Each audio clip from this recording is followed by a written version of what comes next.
دجال کو حضرت سلیمان علیہ الصلوۃ والسلام نے قید کیا تھا، اور حدیث پاک کے مطابق یہ ایسٹ کی سائیڈ موجود ہے۔ دجال کا فتنہ تمام فتنوں سے بڑا اور خطرناک فتنہ ہے، جس کی بڑائی اور شدت کا اندازہ اس بات سے بھی لگایا جا سکتا ہے کہ ہر نبی علیہ الصلوۃ والسلام نے اپنی اپنی امت کو دجال کے فتنے سے ڈرایا ہے۔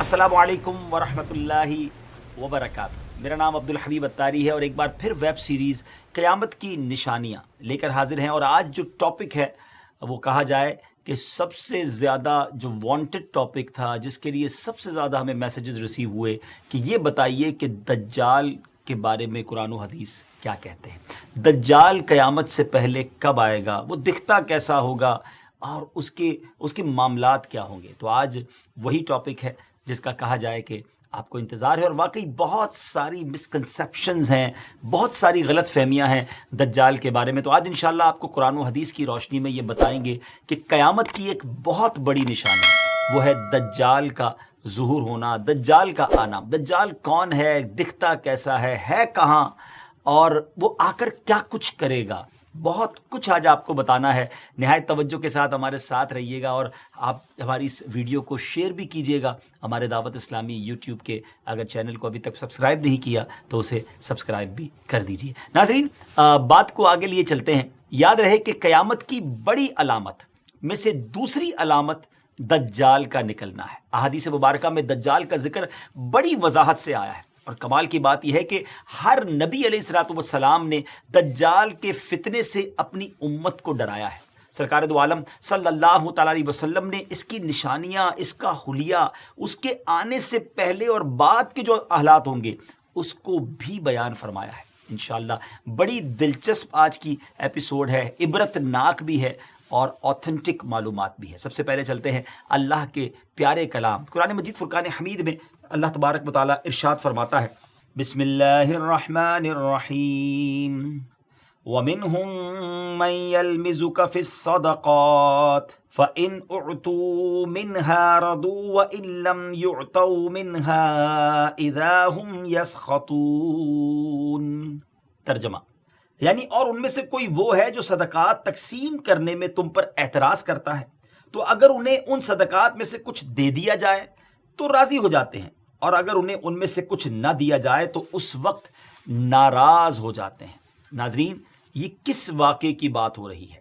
علماء کرام فرماتے ہیں کہ یہ آیت ذوالخویصرہ تمیمی کے بارے میں نازل ہوئی۔ اس شخص کا نام خرقوس بن زبیر ہے، اور یہ شخص خارجیوں کا بانی ہے۔ رسول کریم علیہ الصلوۃ والسلام مال غنیمت تقسیم فرما رہے تھے تو ذوالخویصرہ نے کہا کہ یا رسول اللہ عدل کیجئے۔ حضور پرنور علیہ الصلوۃ والسلام نے فرمایا کہ تجھے خرابی ہو، میں عدل نہ کروں گا تو عدل کون کرے گا؟ حضرت عمر رضی اللہ تعالیٰ عنہ نے عرض کی، مجھے اجازت دیجئے کہ اس منافق کی گردن مار دوں۔ تو پیارے آقا علیہ الصلوۃ والسلام نے فرمایا کہ اسے چھوڑ دو، اس کے اور بھی ہمراہی ہے کہ تم ان کی نمازوں کے سامنے اپنی نمازوں کو، اور ان کے روزوں کے سامنے اپنے روزوں کو حقیر دیکھو گے۔ وہ قرآن پڑھیں گے اور ان کے گلوں سے نہ اترے گا، وہ دین سے ایسے نکل جائیں گے جیسے تیر شکار سے نکل جاتا ہے۔ پیارے ویورز، یہ اس گستاخ کی، اس بدبخت کی گستاخی ہی دراصل اس بدترین فتنے کا پیش خیمہ ثابت ہوئی جس نے بعد میں امت مسلمہ میں زبردست انتشار پیدا کر دیا۔ حضرت عثمان غنی رضی اللہ تعالیٰ عنہ اور مولا علی کرم اللہ تعالیٰ وجہ الکریم کے دور خلافت میں اسلامی ریاست کو چیلنج کرنے والے، یعنی اتھارٹی آف اسلامک ریاست کو چیلنج کرنے والے باغی گروہ در حقیقت اسی کے فالوورز تھے۔ جنگ صفین کے موقع پر جب حضرت علی رضی اللہ تعالیٰ عنہ نے خون خرابے سے بچنے کے لیے تحکیم یعنی ثالثی آربیٹریشن کے راستے کو اپنایا کہ چلیں کوئی بیچ میں فیصلہ کر لیا جائے، تو پہلے تو خوارج نے اس کی حمایت کی، مگر جب یہ فیصلہ کر لیا گیا تو یہ خوارج اس کو رد کرتے ہوئے مولا علی کرم اللہ تعالیٰ وجہ الکریم کے لشکر سے بھی نکل گئے۔ آپ کو معاذ اللہ ثم معاذ اللہ کافر کہنے لگے، اور اپنا ایک باغی گروہ تیار کر کے جہاد کے نام پر حضرت علی رضی اللہ تعالیٰ عنہ اور امت مسلمہ کے خلاف لڑنے کے لیے کھڑے ہو گئے، اور عراق کے ایک علاقے کو اپنا مرکز بنا لیا۔ نفرت کا یہ عالم تھا کہ انہوں نے حضرت علی رضی اللہ تعالیٰ عنہ کے شہر کو بھی چھوڑ دیا، اور جنگلوں میں، صحراؤں میں، پہاڑوں میں گھات لگا کر بیٹھ گئے، جہاں وہ اپنے مخالفین کو پکڑ کر ظلم و ستم کا نشانہ بناتے اور انہیں قتل کر دیتے۔ ان کی سرکشی بڑی تو مولا علی کرم اللہ تعالی وجہ الکریم نے صحابہ کرام کا لشکر لیا اور ان خوارج کے خلاف جنگ کی اور انہیں شکست دے دی۔ جب مولا علی کرم اللہ تعالی وجہ الکریم کے لشکر نے خوارج کو ختم کر دیا تو آپ نے فرمایا اس نشانی والے آدمی کو بھی تلاش کرو۔ ایک نشانی بتائی آپ نے، لوگ ڈھونڈنے لگے مگر وہ نہ ملا۔ آپ نے پھر فرمایا اس کو پھر جا کر تلاش کرو، خدا کی قسم میں نے نہ جھوٹ بولا ہے نہ ہی مجھے جھوٹ بتایا گیا ہے۔ یہ بات انہوں نے 2 یا 3 مرتبہ کہی، حتیٰ کہ لوگوں نے ایک کھنڈر سے اس نشانی والے بندے کی لاش کو ڈھونڈ لیا۔ مولا علی کرم اللہ تعالی وجہ الکریم کے سامنے رکھی گئی عجب نشانی تھی ناظرین، کہ جس کا ایک ہاتھ عورت کے پستان جیسا تھا۔ بہرحال امیر المومنین رضی اللہ تعالیٰ عنہ نے تکبیر کہی اور حمد الہی بجا لائے۔ کسی شخص نے کہا، آپ کے ساتھی نے کہا کہ حمد ہے اسے جس نے ان خوارج کی نجاست سے زمین کو پاک کیا۔ وہاں امیر المومنین نے ایک جملہ فرمایا، اور یہ پورا واقعہ سنانے کا جو مقصد ہے، ہو سکتا ہے ناظرین سوچ رہے ہو کہ بات دجال کی ہو رہی ہے اور یہ خوارج کا ذکر کیوں شروع ہو گیا۔ امیر المومنین رضی اللہ تعالیٰ عنہ نے فرمایا کہ کیا سمجھتے ہو یہ لوگ ختم ہو گئے؟ ہرگز نہیں، ان میں سے کچھ ماں کے پیٹ میں ہیں، کچھ باپ کی پیٹھ پہ ہیں، پھر جب ان میں سے ایک گروہ ہلاک ہوگا دوسرا سر اٹھائے گا، یہاں تک کہ ان کا آخری گروہ دجال کے ساتھ نکلے گا۔ ویورز، دجال ابھی آیا نہیں ہے اور کسی کو پتا نہیں ہے کہ اس وقت وہ کہاں ہے، لیکن روئے زمین پر ایک صحابی ایسے گزرے ہیں جنہوں نے دجال کو دیکھا بھی ہے، اس سے ملاقات بھی کی ہے اور اس سے بات چیت بھی کی ہے۔ جی ہاں، اس ملاقات میں کیا کچھ ہوا، کیا دیکھا انہوں نے، کیا سنا، انشاءاللہ یہ پوری تفصیل آپ کو بتاتے ہیں۔ حدیث مبارک میں پیارے آقا علیہ الصلوۃ والسلام کی زبانی ہمیں یہ پورا واقعہ ملتا ہے۔ ایک مرتبہ پیارے آقا علیہ الصلوۃ والسلام نے اچانک سڈنلی اپنے صحابہ کرام کو جمع فرمایا اور خطبہ دینے کے لیے ممبر پر تشریف فرما ہو گئے۔ یہ وہ ٹائم تھا جس ٹائم پہ نارملی نبی پاک ایڈریس نہیں کیا کرتے تھے، خطبہ نہیں فرمایا کرتے تھے۔ صحابہ بھی حیران تھے کہ آج ایسا کیا ہو گیا ہے کہ پیارے آقا علیہ الصلوۃ والسلام اس وقت خطبہ ارشاد فرما رہے ہیں۔ تو نبی کریم علیہ الصلوۃ والسلام نے فرمایا کہ آج میرے پاس تمیم داری آئے اور انہوں نے ایک ایسی خبر سنائی ہے جس کی خوشی میں مجھے قیلولہ، یعنی پیارے آقا علیہ الصلوۃ والسلام دوپہر کو کچھ آرام فرمایا کرتے تھے، فرمایا وہ بھی میں نہیں کر سکا ہوں، اور میں نے چاہا کہ اس خبر میں تمہیں بھی شامل کر لوں۔ بات یہ ہے کہ تمیم داری نے مجھے بتایا کہ وہ 30 افراد تھے اور ایک شپ میں، کشتی میں سفر کر رہے تھے کہ طوفان آ گیا اور وہ بھٹک گئے۔ تقریباً مہینہ بھر وہ سمندر میں گھومتے رہے اور ایک دن سورج غروب ہونے کے وقت ایک نامعلوم جزیرے پر، ایک نامعلوم آئلینڈ پر پہنچے۔ انہیں وہاں سیاہ رنگ کی مخلوق نظر آئی جس کے جسم پر بال بہت زیادہ تھے۔ انہوں نے اس سے پوچھا کہ تم کون ہو؟ اس نے کہا میں جاسوس ہوں۔ تو صحابہ نے کہا کہ ہمیں اپنے بارے میں کچھ بتاؤ۔ اس نے کہا کہ نہ میں تمہیں کچھ بتاؤں گا نہ تم سے کچھ سنوں گا، تم اس بت خانے میں جاؤ، وہاں ایک شخص تمہارا بڑی بے چینی سے ویٹ کر رہا ہے، انتظار کر رہا ہے، وہی تمہیں کچھ سنائے گا بھی بتائے گا بھی۔ پھر وہ سب اندر چلے گئے۔ وہاں ایک شخص سختی کے ساتھ زنجیروں میں جکڑا ہوا تھا۔ اس نے پوچھا کہ تم لوگ کون ہو اور کہاں سے آئے ہو؟ تو صحابہ کرام نے جواب دیا کہ شام سے آئے ہیں۔ اس نے پوچھا کہ عرب کا کیا حال ہے؟ اور ایک شخص وہاں پیدا ہونا تھا، اس کا کیا حال ہے؟ یعنی نبی پاک علیہ الصلوۃ والسلام کے بارے میں پوچھا۔ صحابہ کرام نے کہا کہ وہ اچھے حال میں ہیں، اور ابتدا میں ان کی مخالفت ہوئی مگر اب تو تمام عرب پر وہ غالب ہو گئے ہیں اور سارا عرب ایک دین، ایک خدا کو ماننے والا ہو گیا ہے۔ اس نے کہا اچھا زغر کے چشمے کا کیا حال ہے؟ انہوں نے جواب دیا کہ وہ بھی اچھی حالت میں ہے، لوگ اس سے پانی پیتے ہیں، اس سے کھیتی باڑی بھی کرتے ہیں۔ پھر اس نے پوچھا کہ عمان اور بیسان کی کھجوروں کا کیا حال ہے؟ انہوں نے کہا کہ اس میں ہر سال پھل آتے ہیں۔ یہ سن کر اس شخص نے 3 چیخیں ماری اور بولا کہ میں دجال ہوں۔ جی ہاں ناظرین، وہ دجال تھا۔ کہتا ہے ان قریب میں آزاد ہو جاؤں گا اور زمین کا چپا چپا گھوموں گا اور اس کا کوئی حصہ نہیں چھوڑوں گا سوائے طیبہ کے، کیونکہ مجھ میں وہاں جانے کی طاقت، وہاں جانے کی پاور نہ ہوگی۔ نبی پاک علیہ الصلوۃ والسلام نے فرمایا کہ مجھے بہت خوشی ہوئی کیونکہ طیبہ یہی شہر ہے۔ مدینہ منورہ کے بارے میں میرے آقا نے فرمایا کہ طیبہ یہی شہر ہے، اور سبحان اللہ میرے آقا فرماتے ہیں اس ذات کی قسم جس کے قبضے میں میری جان ہے، مدینہ منورہ کی ہر گلی، کوچہ، سڑک اور یہاں نرم اور سخت زمین، الغرض ہر مقام پر فرشتہ ننگی تلوار لیے پہرا دیتا ہوگا اور قیامت تک یہ پہرا دے گا۔ سبحان اللہ، مدینے کی گلیوں میں فرشتے پہرا دے رہے ہیں۔ سبحان اللہ، کیا بات ہے مدینہ منورہ کی. بعض روایت کی روشنی میں یہ بات بھی کہی جاتی ہے کہ دجال کو حضرت سلیمان علیہ السلام نے قید کیا تھا، اور حدیث پاک کے مطابق یہ مشرق یعنی ایسٹ کی سائیڈ موجود ہے. دجال کا فتنہ تاریخ انسانی کی ابتدا سے لے کر انتہا تک تمام فتنوں سے بڑا اور خطرناک فتنہ ہے، جس کی بڑائی اور شدت کا اندازہ اس بات سے بھی لگایا جا سکتا ہے کہ ہر نبی علیہ السلام نے اپنی اپنی امت کو دجال کے فتنے سے ڈرایا ہے. محبوب رب العزت محسن انسانیت صلی اللہ تعالی علیہ وسلم کا فرمان عالی شان ہے، مکہ مکرمہ اور مدینہ منورہ کے علاوہ کوئی شہر ایسا نہیں ہے جسے ان قریب دجال رونتا ہوا نہ گزرے، جبکہ ان دونوں شہروں کے ہر راستے پر ملائکہ صفے باندھے پہرا دے رہے ہوں گے. دجال مدینہ منورہ سے باہر ایک دلدلی زمین پر پڑاؤ ڈالے گا، پھر شہر مدینہ لرزے گا یعنی زلزلہ آئے گا تو اس میں موجود ہر کافر اور منافق باہر نکل جائے گا. مفتی احمد یار خان نعیمی رحمۃ اللہ تعالی فرماتے ہیں دجال دو قسم کے ہیں، چھوٹے اور بڑے.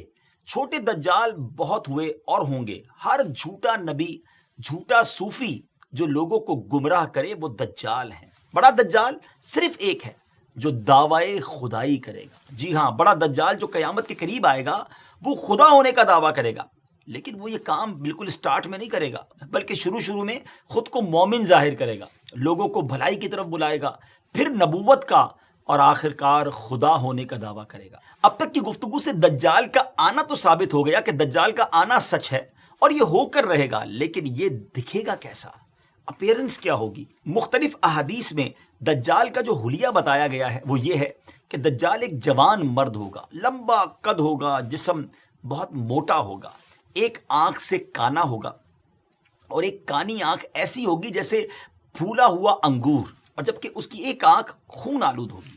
اس کا سینہ چوڑا ہوگا اور ذرا سا اندر کی طرف دھسا ہوا ہوگا. دجال کی پیشانی چوڑی ہوگی اور دونوں آنکھوں کے درمیان کاف فا را یعنی کافر لکھا ہوگا، جسے ہر مسلمان پڑھ سکے گا چاہے اسے پڑھنا آتا ہو یا نہ آتا ہو. اور اس کے جسم پر بہت زیادہ بال ہوں گے اور اس کے بال گھنگریالے ہوں گے. اس کے دونوں کانوں یعنی ایئرز کے درمیان 40 ہاتھ کا فاصلہ ہوگا. اس کی دونوں پنڈلیوں کے درمیان فاصلہ ہوگا اور اس کے دونوں پاؤں کا اگلا حصہ ایک دوسرے سے قریب اور ڈٹو یعنی ٹخنوں کی طرف سے فاصلہ ہوگا، جس کی وجہ سے یہ بہت عجیب و غریب دکھے گا. جہاں نظر پڑے گی وہاں اس کا قدم پہنچے گا. اس کی سواری بہت زیادہ بالوں والا گدھا ہوگا، ڈونکی ہوگا. یہ تو تھا دجال کا حلیہ. دجال کے آنے سے پہلے کیا حالات ہوں گے، لوگ کس حالت میں ہوں گے، ان کے بارے میں بات کرتے ہیں. دجال کے نکلنے سے پہلے دنیا بہت بری حالت میں ہوگی، جیسا کہ احادیث مبارکہ کے مضامین سے پتہ چلتا ہے کہ اس کے نکلنے سے 3 سال پہلے سے اس دنیا میں خشک سالی پھیل جائے گی. خشک سالی کا گویا سال پھیل جائے گا. فرسٹ ایئر کیا ہوگا، آسمان سے 1/3 بارش ہوگی اور زمین کی 1/3 پیداوار روک لی جائے گی، یعنی اب صرف 66% گروتھ ہو رہی ہوگی زمین کے اندر. دوسرے سال آسمان سے 2/3 بارش روک لی جائے گی، یعنی 66% اپروکسیمیٹلی 2/3 بارش نہیں ہوگی، اور پھر 2/3 زمین کی پیداوار بھی. اور جو 3rd ایئر ہوگا اس سال کوئی بارش نہیں ہوگی، زمین پر کوئی پیداوار نہیں ہوگی، حتیٰ کہ آسمان شیشے کی طرح ہو جائے گا اور زمین تانبے کی ہو جائے گی. اس خشک سالی کے سبب تمام چوپائے ہلاک ہو جائیں گے، فتنے اور قتل و غارت گری عام ہو جائے گی، آدمی ایک دوسرے کو قتل اور جلا وطن کر رہے ہوں گے، غذائی قحط یعنی ایک جس کو کہیں کہ فوڈ کا کرائسس پیدا ہو جائے گا، علمی اور روحانی قحط بھی ہوگا، یعنی فوڈ کرائسس کے ساتھ ساتھ غذائی قحط کے ساتھ ساتھ علمی اور روحانی قحط بھی برپا ہوگا.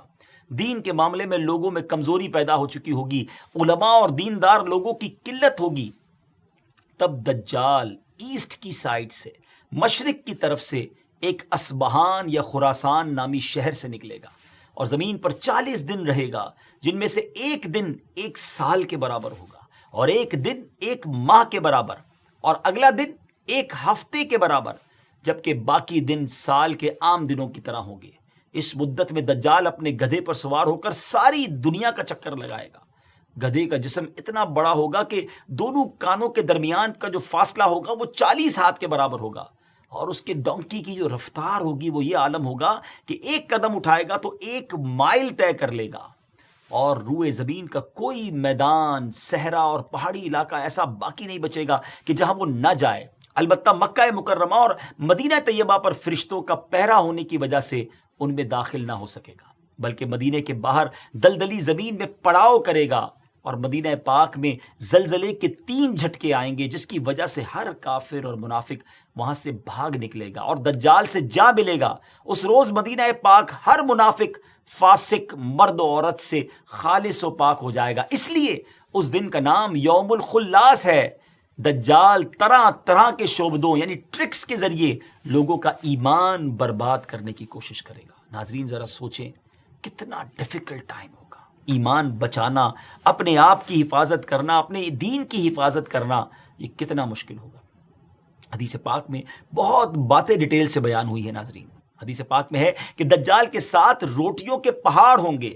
دجال کے فالوورز کے علاوہ باقی لوگ سخت تکلیف میں ہوں گے۔ دجال کے ساتھ 2 گارڈن ہوں گے، 2 باغ ہوں گے، جن میں سے ایک کو وہ جنت کہتا ہوگا، دوسرے کو دوزخ کہے گا۔ جو اس کے خدا ہونے پر ایمان لائے گا اسے اپنی جنت میں ڈال دے گا، اور جو انکار کرے گا اسے جہنم میں داخل کرے گا۔ لیکن یاد رہے، جس کو وہ جنت کہتا ہوگا بیسیکلی وہی دوزخ ہے، اور جس کو وہ دوزخ کہتا ہوگا اور جو ایمان کی وجہ سے اس میں ڈالا جائے گا، اس کا انکار کی وجہ سے ڈالا جائے گا، تو وہ آگ میں نہیں بلکہ وہ واقعی جنت میں جا رہا ہوگا۔ اس کے لیے زمین کو لپیٹ دیا جائے گا، وہ 40 دن میں پوری دنیا کا چکر لگائے گا سوائے حرمین طیبین کے۔ زمین سے خزانے نکالے گا اور خزانے اس کے پیچھے چلیں گے۔ علم دین کی انتہائی کمی ہوگی۔ روئے زمین پر کوئی ایسا شخص باقی نہ ہوگا جو دجال سے ڈیبیٹ کر سکے، مناظرہ کر سکے۔ ایک ایسا نیک مومن ان کی طرف آئے گا جس سے دجال کے سپاہی کہیں گے کہ کیا تم ہمارے رب پر ایمان نہیں لاتے؟ وہ نیک مومن کہیں گے کہ میرے رب کی نشانیاں چھپی ہوئی نہیں ہیں۔ پھر وہ ان کو پکڑ کر دجال کے پاس لے جائیں گے۔ یہ دجال کو دیکھ کر فرمائیں گے، اے لوگوں، یہ وہی دجال ہے جس کا رسول کریم علیہ الصلوۃ والسلام نے ذکر فرمایا تھا۔ دجال کے حکم سے ان کو مارا جائے گا، زد و کوب کیا جائے گا۔ پھر دجال کہے گا کہ کیا تم میرے اوپر ایمان نہیں لاتے؟ وہ فرمائیں گے تو مسیح کذاب ہے۔ دجال کے حکم سے ان کے جسم مبارک سر سے پاؤں تک کاٹا جائے گا، 2 حصے کر دیا جائے گا۔ ان دونوں حصوں کے درمیان سے دجال گزرے گا۔ پھر دوبارہ اس کو کہے گا کہ اٹھو، تو وہ تندرست ہو کر اٹھ کھڑے ہوں گے۔ تب دجال ان سے کہے گا کہ اب تو مجھ پر ایمان لے آؤ۔ وہ فرمائیں گے میری بصیرت اور زیادہ ہو گئی ہے، اے لوگوں یہ دجال ہے، اب میرے بعد یہ کسی کے ساتھ پھر ایسا نہیں کر سکے گا۔ پھر دجال انہیں پکڑ کر ذبح کرنا چاہے گا اور اس پر قادر نہ ہو سکے گا۔ پھر ان کو پکڑ کر گویا اپنی جہنم میں ڈالے گا۔ لوگ گمان کریں گے کہ ان کو آگ میں ڈالا ہے، مگر در حقیقت وہ جنت ہوگی، اور جسے وہ اپنی جنت کا نام دے گا وہ در حقیقت وہ دوزخ ہوگی۔ دجال کے کہنے پر آسمان سے بارش برسے گی، زمین کو حکم دے گا وہ سبزے اگائے گی، آسمان اس کے کہنے پر گویا پانی برسائے گا۔ دجال کے ماننے والوں کے جانور لمبے چوڑے اور خوب تیار اور دودھ والے ہو جائیں گے، اور ویرانے میں جائے گا تو وہاں کے خزانے شہد کی مکھیوں کی طرح اس کے ساتھ ہو جائیں گے۔ اس قسم کے بہت سے شعبدے، بڑی ٹرکس دکھائے گا۔ در حقیقت میں سب جادو کے کرشمے اور شیاطین کے تماشے ہوں گے جن کا حقیقت سے کوئی تعلق نہیں ہوگا، اس لیے کہ اس کے وہاں سے جانے کے بعد لوگوں کے پاس کچھ بھی نہیں رہے گا۔ خزانے بھی دکھائے گا، بہت ساری چیزیں ہوں گی، لیکن جب دجال وہاں سے جائے گا تو پیچھے سب چیزیں دوبارہ ختم ہو جائیں گی۔ دجال کے لشکر میں 70,000 اصبہان کے یہودی ہوں گے، اور 13,000 ان کی عورتیں، اور ساتھ ساتھ وہ لوگ بھی ہوں گے جو یہودیوں کے تابع ہوں گے۔ اس کے ساتھ شیاطین ہوں گے، وہ اس سے کہیں گے اے دجال ہم سے جو چاہے کام کروا لے، ہم تیری مدد کریں گے۔ دجال کہے گا کہ لوگوں میں پھیل جاؤ، میرا خوب چرچا کرو کہ میں رب ہوں۔ شیاطین ایسا ہی کریں گے۔ دجال کے ان فتنوں کی وجہ سے اہل ایمان سخت پریشان اور تنگی کے عالم میں بھاگ کر دخان نامی ایک پہاڑ میں پناہ لیے ہوئے ہوں گے، لیکن دجال ان کا پیچھا کر کے پہاڑ کا گھیرا کرے گا۔ اہل ایمان سخت تکلیف میں، بھوک میں مبتلا ہوں گے۔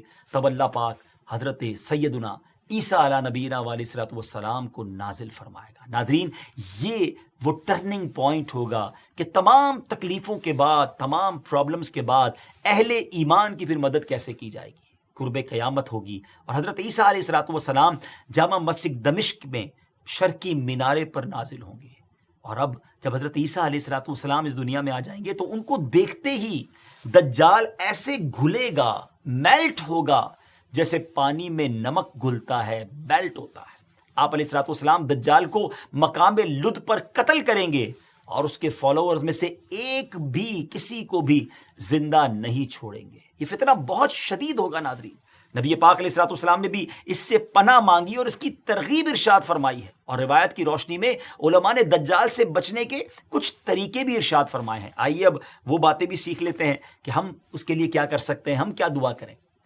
جو کوئی مسلمان مکہ یا مدینے میں ہوگا وہ دجال کے فتنے سے محفوظ رہے گا، کیونکہ دجال حرمین طیبین میں داخل نہیں ہو سکے گا۔ بعض روایت میں آیا کہ جو مسجد اقصی یا مسجد طور میں ہوگا وہ بھی فتنہ دجال سے بچا رہے گا۔